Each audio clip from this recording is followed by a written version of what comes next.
These are the talismans we were promised. Yes, and I made a quick count. There are far more than we could have hoped for. Enough to outfit an entire company of soldiers, in fact. Considering the involved process, that they were able to manufacture so many in such a short span of time is nothing short of a miracle. Once we have distributed them to our allies in Eorzea and the Far East, we'll have a fighting chance to bring down the other spires, just as we did with the Tower of Zot. Or we could use them to invade Garlemald proper, and strike directly at the Telophoroid's base of operations.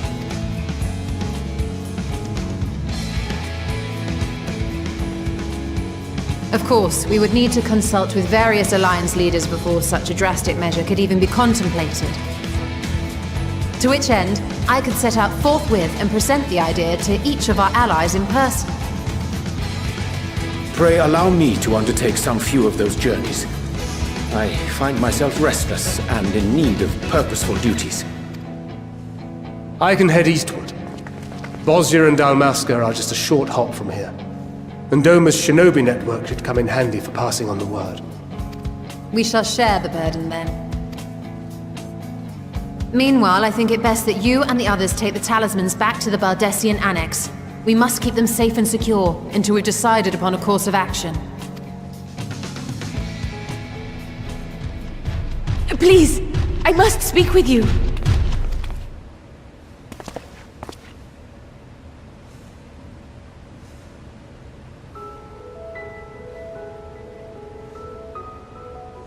Nidana, you're awake. Yes. When I spoke with the carer at my bedside, she told me that one of the scions, a young woman, had cleansed me of the tower's corruption. It seems I'd been asleep ever since the treatment. But when I awoke and learned you were all still here, I knew I had to come.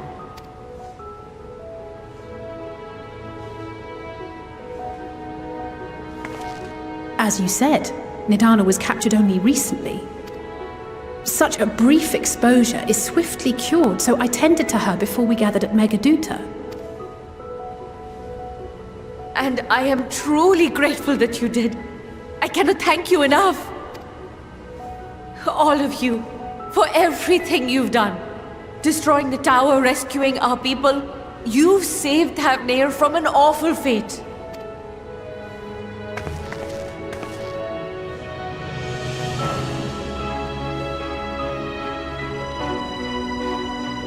Yet who hath truly saved whom? Due in no small part to thine inspirational courage, the alchemists were successful in reproducing warding scales of proven efficacy. Replications of thy work now stand ready to travel across the seas, unto the hands of those who might wield them against this rising evil. The talisman? Is this true?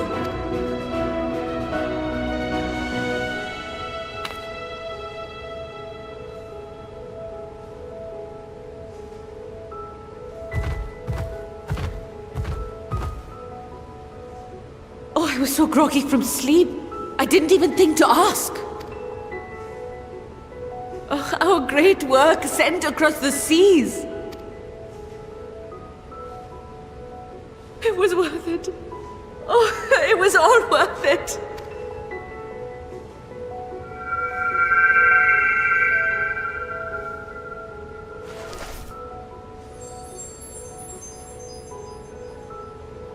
Look at that. Its color is completely changed. What do you have there?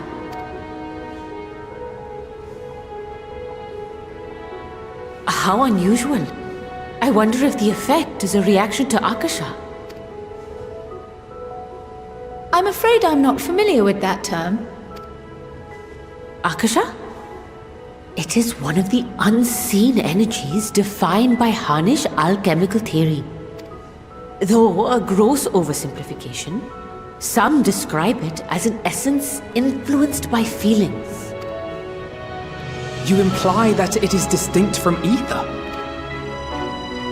Well, foreign scholars often conflate the two, but we see them as separate concepts. Ether is an energy which permeates the land. It exists within animals, objects, even the air we breathe, affecting all through which it flows. Akasha, on the other hand, exists in a domain beyond our reach. A gift bestowed from on high, or torn from the heavens in some traditions. Akasha can neither be created nor destroyed. It is beyond our power to purposefully alter or manipulate. The only thing observed to influence it is an abundance of, I want to say, spiritual emotion. As a veteran of the battlefield, surely you've experienced moments of desperation or exaltation when you've transcended the usual limits of your capabilities. That is a manifestation of Akasha, the invisible essence harnessed by heart, mind, and unyielding spirit. I really must hear more about this theory. Our disciplines are based entirely upon the idea that ether is the fundamental form of all energy. I'm glad my haphazard explanation has piqued your interest. But even for us, Akasha is a somewhat abstract field of study. A lack of practical application lends itself poorly to formalized research. Which is why my analysis of your flower can amount to little more than idle speculation. I am sorry. Nonsense! You have nothing to be sorry for. Your insight is much appreciated.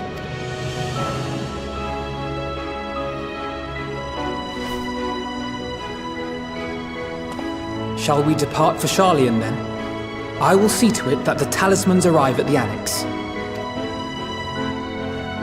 And we will be in touch once our talks are concluded. I suggest you rest while you can. From here onward, sleep is bound to be in short supply.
Take heart and protect them well.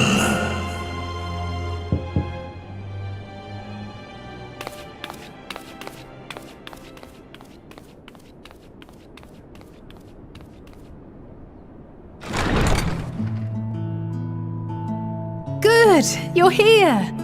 You haven't eaten yet, have you? We've bought quite a spread if you're interested. Only the finest dining from the last stand.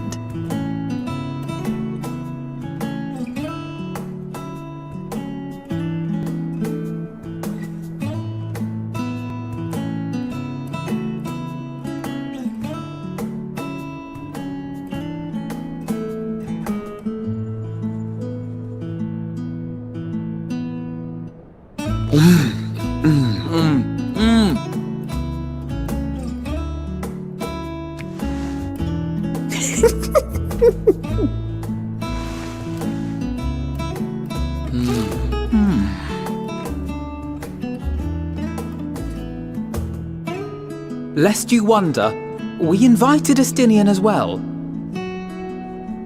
But he refused with a rather grim-faced, "No, thank you." I suspect Sharlayan cuisine is not to his liking. Oh, I don't know about that. Perhaps our lone wolf just needed some time apart. What? To perfect his brooding stare? Next time, I'll drag him out by the ear, sit him down in front of a Charlian feast, and see that he eats every last bite. An excellent idea. Of all people, warriors must take proper meals and rest if they are to maintain a healthy constitution. Poor Astinian, beset on all sides.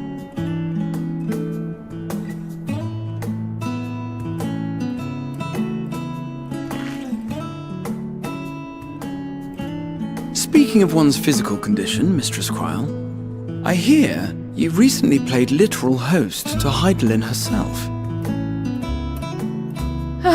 And what an experience that was. Tiring, yes, but no lasting harm done. If anything, I should have liked to speak with her longer. I've not felt a hint of her presence since.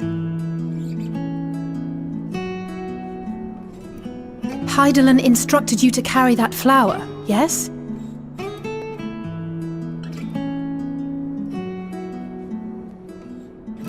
Twill be your guide, test and proof of your conviction.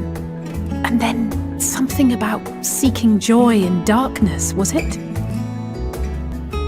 Come to think of it, isn't that what happened with Nidana back in Radzat Han?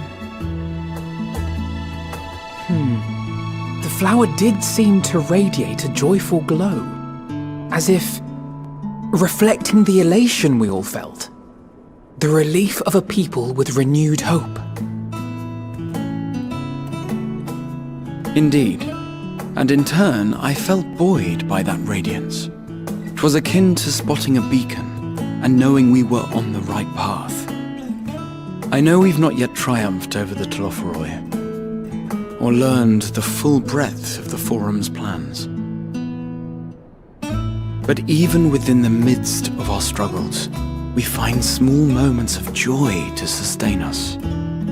Rare and hard-won perhaps, but it is this pursuit of happiness that gives us the strength to carry on day after day.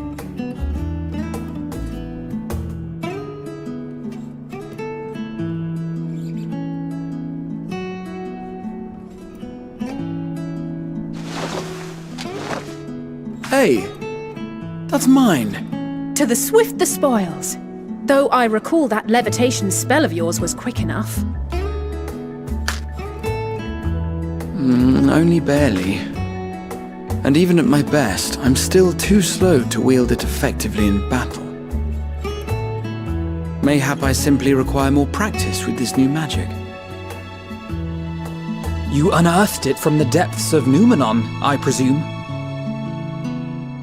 Aye, and from a veritable mountain of arcane tomes at that. 'Twas necessary to facilitate my solitary explorations. Or, to put it simply, you used it to sneak around the Forbidden Archives. Yes, well, after a fashion.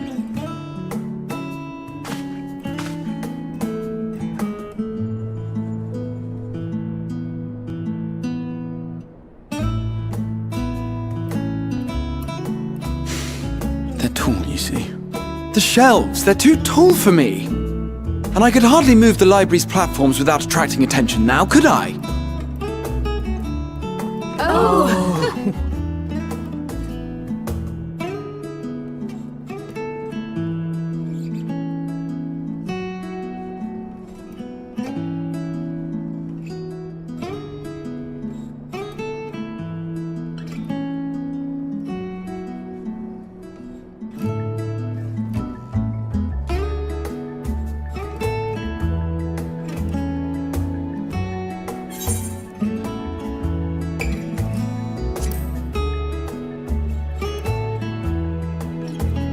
I'm not that ambitious.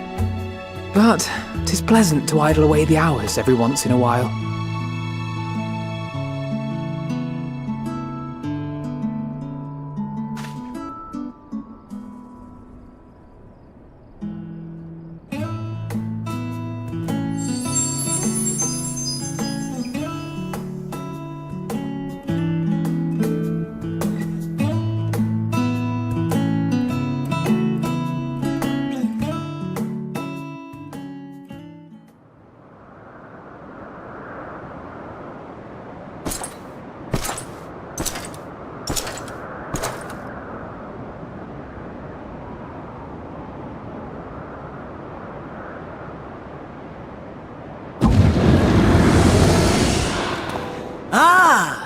Enjoying the bracing cold, I see.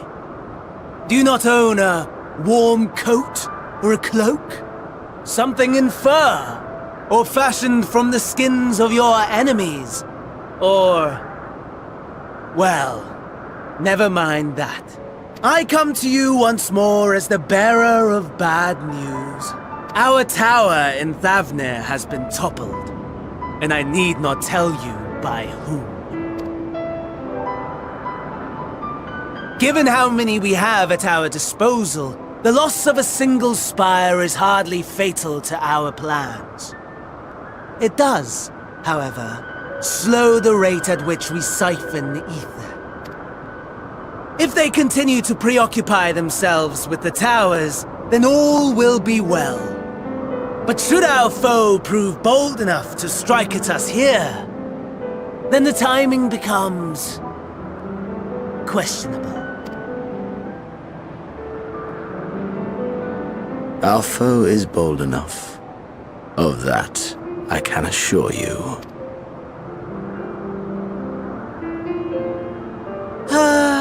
Yes, very well then. I suppose I must prepare a proper welcome, honestly. Talk of your nemesis is the only thing you seem to enjoy.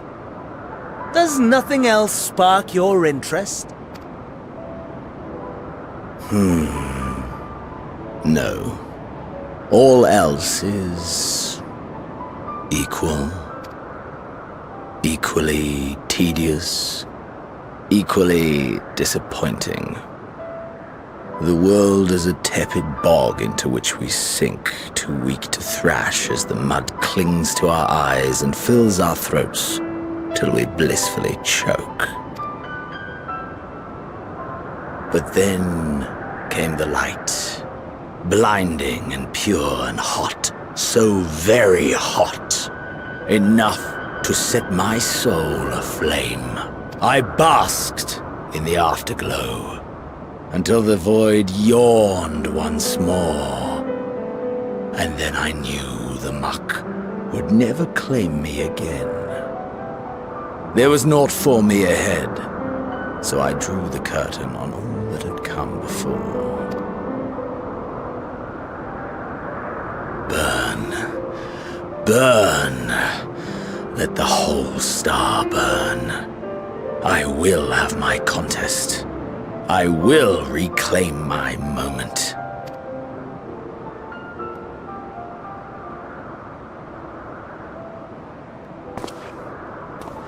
How wonderful that the emptiness of death has not dissuaded you from committing your life to its pursuit once more. I don't know whether to envy you or pity you. You question my disinterest, but what of yours? Despite your noisome antics, I sense you take little pleasure in this endeavor. Mercy, my lord. Such pointed barbs from one who barely acknowledges my existence. Nevertheless, you are mistaken. For I do find this part somewhat enjoyable. You see, when I was mortal, I would always have the same dream. It was a fragmented thing, disjointed, all the faces incomplete. The setting too was unknown to me, so I thought it simply a fantasy of my sleeping mind. Until one day, I realized it was showing me the truth, much as your dream of the final days enlightened you.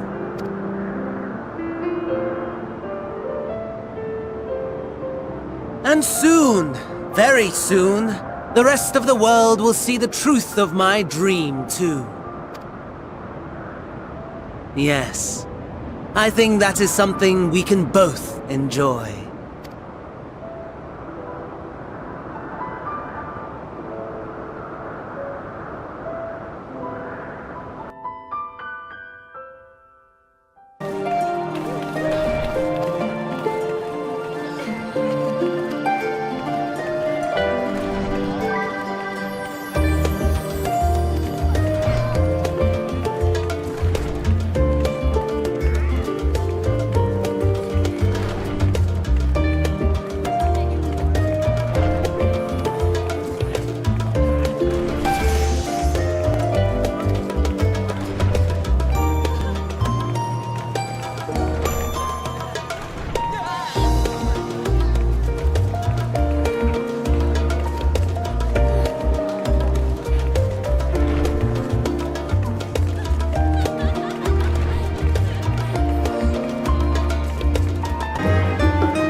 Ah, I remember you.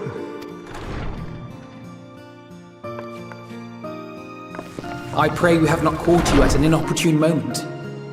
We wanted to offer our thanks for your kind words in the forum.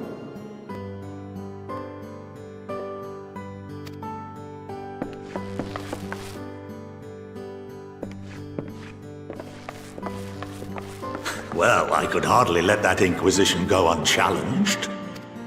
I've always believed that curiosity should be nurtured, not stifled. Thankfully, a majority of my colleagues agreed. A slender majority, aye, but a majority nonetheless. Had the vote not gone our way, we would be having a very different conversation, if any at all. Though I'd like to think you would have not given up on our cause.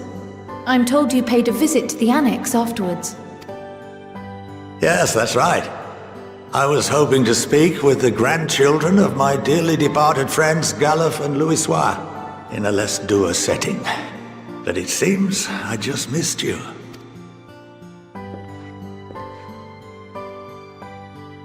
I still can't believe how much you've grown. If only your grandsires could have seen the way you presented yourselves to the Forum. Why, it fair brought a tear to my own eye. You must have the patience of a saint, putting up with this lot and their antics. Never mind Matoya's prize student. Luckily, I know a thing or two about managing unruly younglings. If you ever need advice, don't hesitate to ask.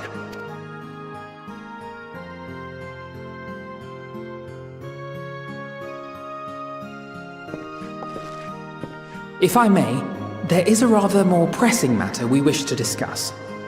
What can you tell us of this duty that the Forum must fulfill? Nothing, I'm afraid. Like all humble servants of the Forum, I am sworn to secrecy. Or rather, I couldn't tell you if I tried. Our duty is of the gravest importance. Furthermore, if the particulars were made public, it would incite widespread panic. As such, those entrusted with this duty have been bound by an enchantment, which prevents us from speaking of such matters without the express permission of the Forum. How is that even possible? It's been some time since I last gave a lecture. Please, take a seat.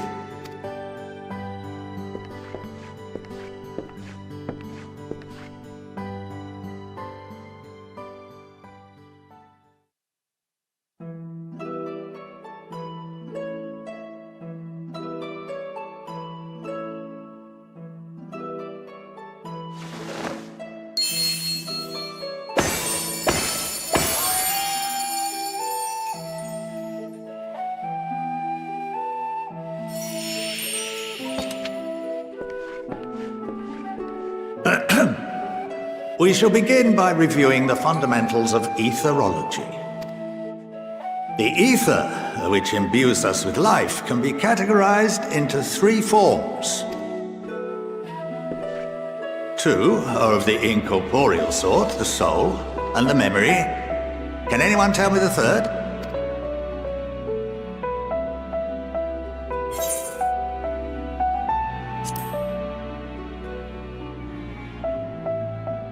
Yes, very good. This is the form with which the layman is most familiar. Consumed by even the simplest of daily activities, and replenished by the food and drink that sustain us, this form of ether is in constant flux. In contrast, the ether that comprises the soul is rarely subject to dramatic change. The same can be said for memory, as the two are intrinsically linked.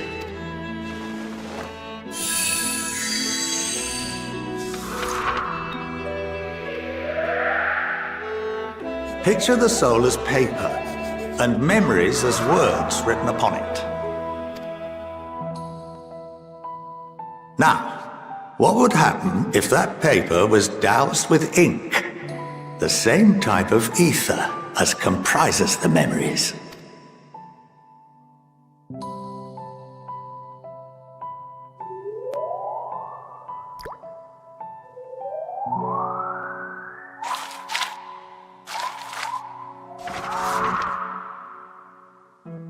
It would blot out everything that was written.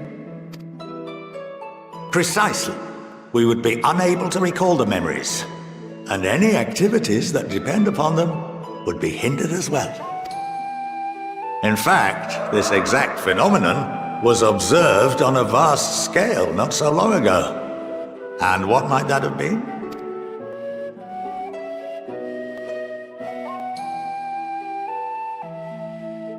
The seventh Umbral Calamity. The people of Eorzea vividly recall Bahamut breaking free of the Lesser Moon and raining hellfire down upon the realm. But no one could seem to remember the events that followed immediately afterwards. Indeed. To this day, we have yet to determine whether it was an unintended consequence or a deliberate act. The enchantment which binds me and the rest of the Forum is based on a similar principle. And yes, it is a contravention of the Sharlayan prohibition against the practice of memory manipulation.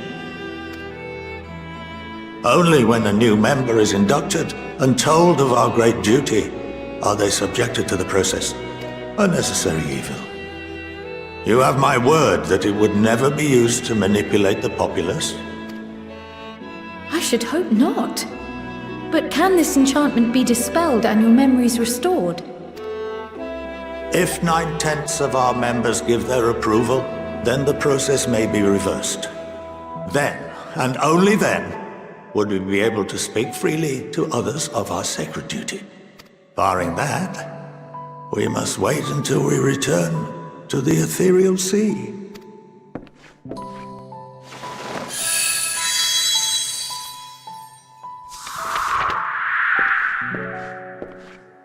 For there we will be purified, the blots upon our souls washed clean.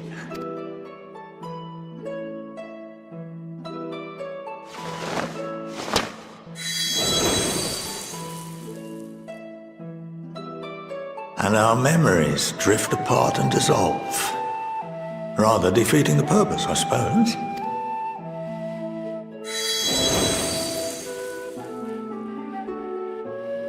But there are those memories that are indelibly etched upon our souls, some believe.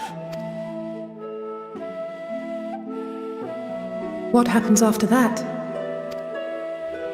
We are reduced to pure ether, coalesce with that of others, and create souls anew.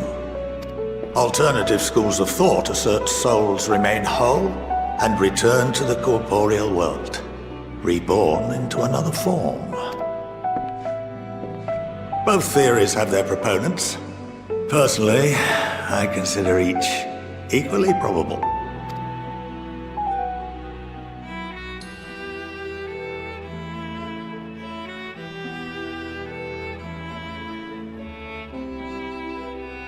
Well, I think that's enough education for today, now that I've given you some food for thought.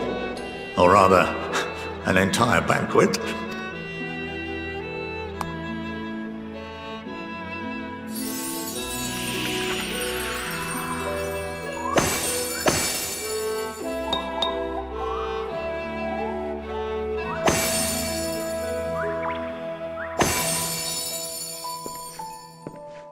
I would remind you that although I'm unable to assist you with certain matters, the resources at my disposal may still be of use to you.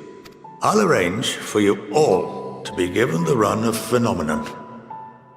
Of course, as associate to our alumni and the students of Baldessian, this privilege is extended to you as well, my friend. Oh, and I suggest you speak with Ki Aliapo. She's well known among the artisans of Sharlayan, and her network of contacts may prove useful in your search for knowledge. I wish you all the best in your pursuits, wheresoever they may take you.